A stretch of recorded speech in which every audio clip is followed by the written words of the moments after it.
My name's Amata, and in this Red Gaming Tech video I have quite a few things to discuss with you today, but we have the 1070 Ti, just a small update on that card that we've been talking an awful lot about lately. We also have a little tiny bit of Vega news as well, but our main focus today is going to be something for Windows 10 and some comments regarding the Nintendo Switch. So let's crack on, shall we, with the 1070 Ti. So basically what's happened is that some retailers have listed the very first listings for this particular graphics card. Undoubtedly early, given that all of them have disappeared into the ether, but as you know, everything on the internet is forever, and we have some helpful screenshots. I'm not going to go through all the models, but I do just want to call attention to one in particular, as we have three variants from ASUS, and I just want to say that the prices being listed here are clearly placeholder, so don't get in a flap about it or anything, because the most expensive one on this particular listing, which is for the ROG Gaming, if you're curious, is the €619.85, which is roughly $750-ish at the current exchange rate, and that's crazy. I'm sure we can all agree that the 1070 Ti is not going to be almost as expensive as the 1080 Ti. Obviously this is with tax, but still, even with that in mind, nah, that's not happening. So, as I said, I'm not going to go through all of them, but we do have 5 models also being listed from MSI. They look pretty similar to the other 1070, normal vanilla 1070s. We've got 2 from Zotac, and we've also got 1 from Gigabyte as well. Unsurprisingly, they're all at the same clock speed, especially the the MSI ones. Despite the fact that there's 5 models, they're all the same clock speed. Because they're most likely going to be placeholder as well.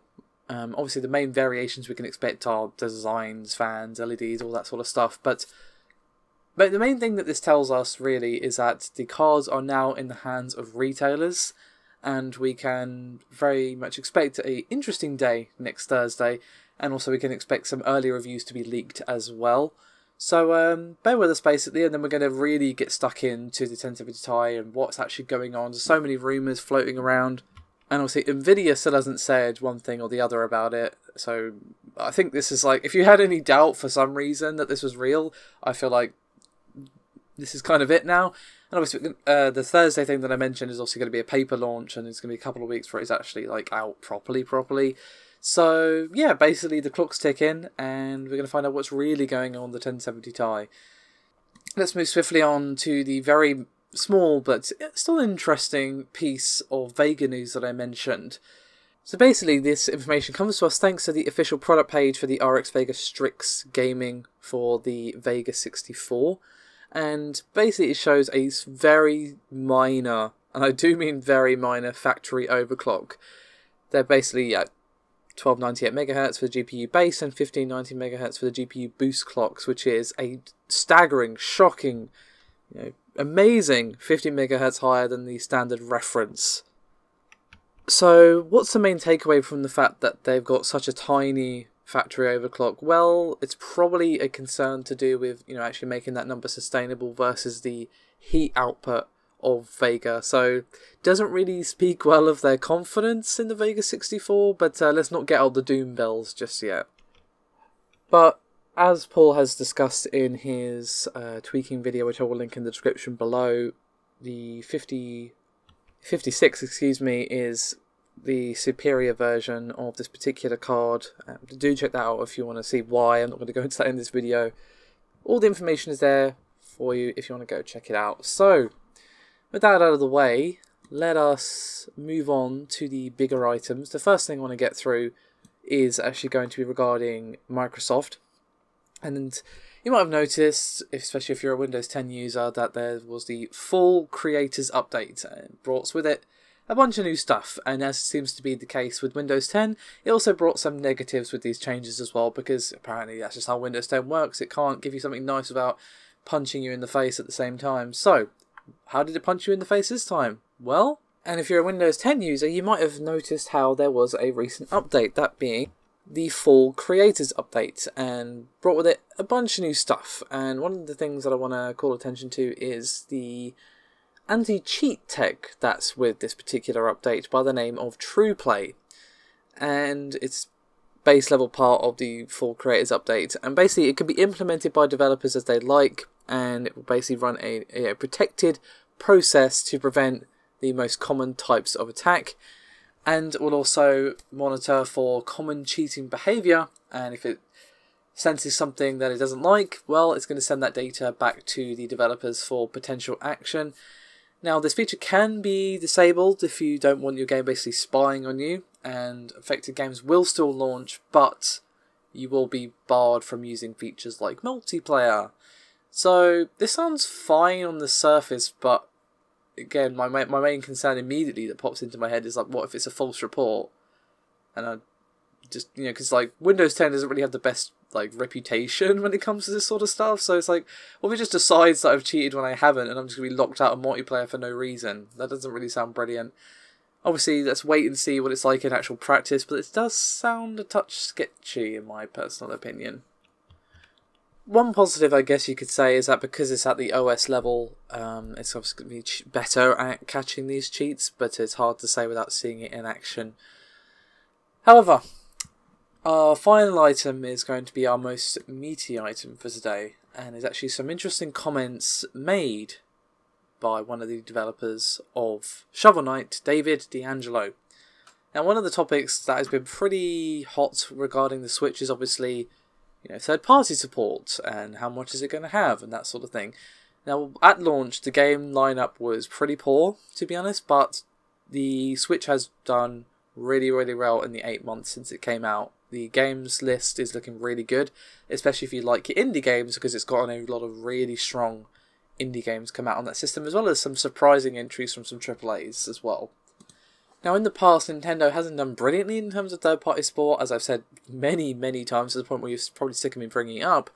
The Wii U was done really, really badly when it comes to third-party support, and that's obviously one of the things that ended up killing it. But obviously, the Switch has basically been the polar opposite of that in terms of how many games are coming out from third-party developers. And you might wonder, like, well, you know, why is that, basically? And there's a lot of comments. I may or may not do something bigger on this, but for now, let's just focus on these comments from David D'Angelo and how easy it was to obviously bring his game over, because obviously it came out on PC initially, as well as how it is to develop for in comparison to Nintendo's previous consoles. And apparently, the process of porting a game from one of the platform to the Switch was pretty easy. And he said, quote, "It was one of the easiest consoles in a long, long time that I think we've had to bring our stuff over to. They're doing everything right under the hood. The SDK and stuff is really clean and nice and simple and up to date. It's modern like you'd expect. I think a lot of not old Nintendo systems maybe didn't follow that line of thinking."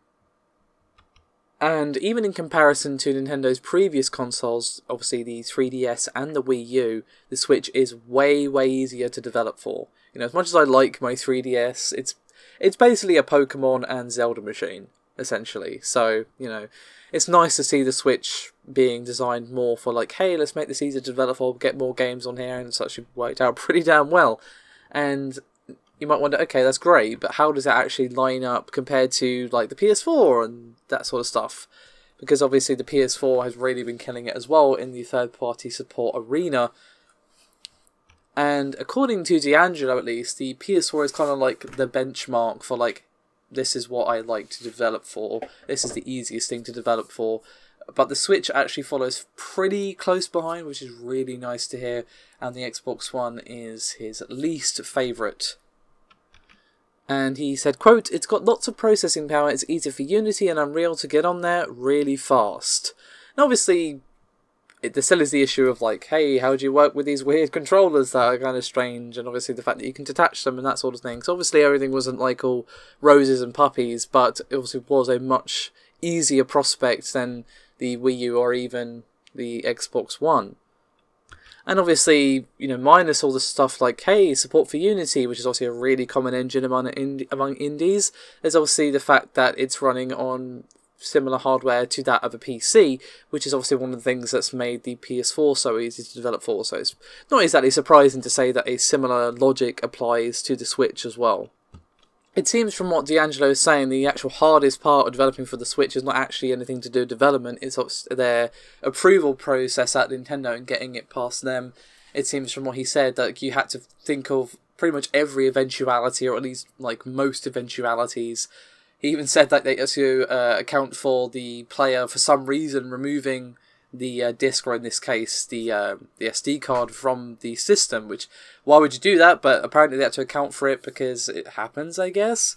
But he said, quote, "For us it's always going through lot check," which is their approval process. "Having that in place and knowing how it works and how many days it takes and all that stuff is a real headache. It's sometimes a big burden on the porting process in itself, because you realise, oh wait, I didn't know you had to expect the player could remove the disc while they played the game," that kind of thing. So it just sounds like Nintendo has a lot of stuff that you kind of have to plan for, and obviously if there's stuff that happens after that you didn't plan for, well, that's what patches are for. So basically, from what he's saying, this is pretty much why we've seen not only a big surge of AAA games coming onto the system, despite the fact that, of course, it is a bit more limited in power in comparison to the ones currently on the market, but it's way, way easier for indies because they've got limited time, budget, and it's probably like maybe 1 to 3 people in a lot of cases working on these games. So I'm really happy to see the Switch doing well, and I must say I was wrong. I was concerned when I saw the really poor launch lineup, but they've really upped their game on this one and actually listened for once, which, you know, Nintendo are a bit weird.